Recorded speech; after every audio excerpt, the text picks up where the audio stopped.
ये इंटर के बाद यहीं गांव के एक चाचा थे, उन्होंने बताया बीएचयू के बारे में, तो हमने फॉर्म अप्लाई किया।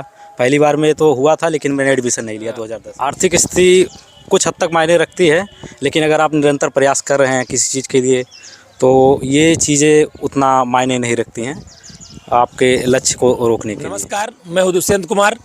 आप हमारे पीछे तस्वीरें देख रहे होंगे। ये तस्वीरें देखने के बाद आपको लग जाएगा कि ये गांव है। हम गांव का जिक्र इसलिए कर रहे हैं कि गांव की एक प्रतिभा ने अपना नाम रोशन किया है, और अपना ही नाम नहीं, इस इलाके का भी नाम रोशन किया है, जिसके बाद परिजन और स्थानीय लोग भी बधाई देने पहुंच रहे हैं। आलापुर तहसील क्षेत्र का यह हिस्सा है, और आलापुर तहसील क्षेत्र के हम इस छोटे से गांव में पहुंचे हैं।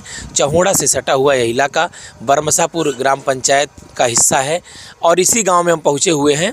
और यहाँ जो हमारे साथ आपको फ्रेम में दिख रहे हैं, इन्होंने हाई स्कूल, इंटर और स्नातक परास्नातक के बाद जो है असिस्टेंट प्रोफेसर पद पर चयनित होकर इलाके का नाम रोशन किया है। आपसे जानेंगे इस संघर्ष की कहानी, और इस संघर्ष की कहानी में किसका किसका योगदान है। क्या नाम है आपका? सुरेंद्र कुमार मौर्य। सुरेंद्र जी, ये सफलता के पीछे किसका योगदान मानते हैं? विशेष रूप से मम्मी पापा और चाचा का और परिजन का। तो हाई स्कूल की पढ़ाई आपकी कहाँ से हुई थी? मेरी हाई स्कूल की पढ़ाई रांगे राघव इंटर कॉलेज हांसवार से हुई है। इसके बाद फिर आपने? इसके बाद इंटर मेरा वहीं से हुआ है। इसके बाद ग्रेजुएशन और पीजी इस बनारस हिंदू यूनिवर्सिटी वाराणसी से हुआ है। वर्तमान में मैं बनारस हिंदू यूनिवर्सिटी से ही पीएचडी कर रहा हूँ।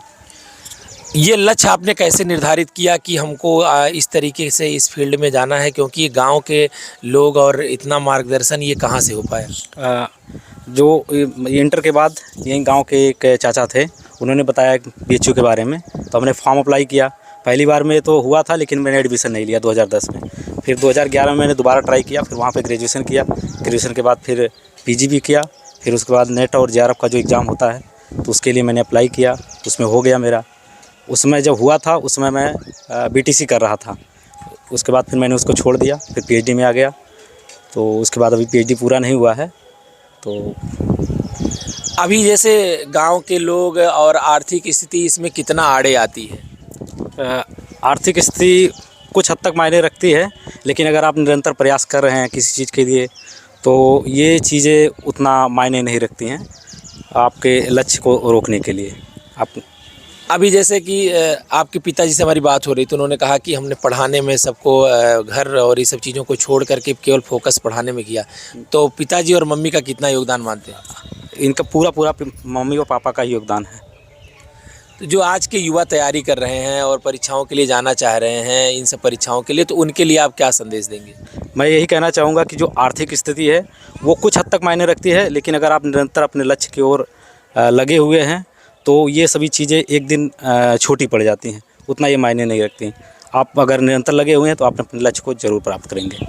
तो अभी आपने सुरेंद्र मौर्य जी की बातों को सुना, जो असिस्टेंट प्रोफेसर पद पर चयनित हुए हैं, और इनका कहना है कि अगर आपने लक्ष्य निर्धारित कर लिया है और उसी लक्ष्य के सापेक्ष आप अपनी प्रगति के दिशा में कदम बढ़ाते हैं और सतत प्रयास करेंगे, तो आपको सफलता ज़रूर मिलेगी। आप ये तस्वीरें देख लीजिए, गाँव का हिस्सा है, और गाँव के हिस्से में जो है लोग संघर्ष किस तरीके से करते हैं, और जीविका चलाने के साथ साथ पढ़ाई की दिशा में भी एक ठोस प्रयास किया, जिसके बाद जो है ये सफलता मिली। उनके पिताजी हैं, इनसे भी अभी बात करते हैं, इन्होंने किस तरीके से अपने बच्चों को पढ़ाया है। क्या नाम है आपका? महेंद्र कुमार मौर्य। आपने अपने बच्चों की शिक्षा दीक्षा के लिए कैसे क्या कुछ किया? अरे बहुत प्रयास किया सर। खुशी हो रही है आज? अरे हमको आप बहुत अपार खुशी है। आपकी मेहनत सफल हो गई जी। तो अभी आपने इनके पिताजी को सुना, इनका भी कहना है कि पढ़ाई के लिए इन्होंने, बच्चों की पढ़ाई के लिए उन्होंने प्रयास किया, और उनकी पढ़ाई के लिए जो कुछ इंतजाम इनसे बन पाए इन्होंने किया।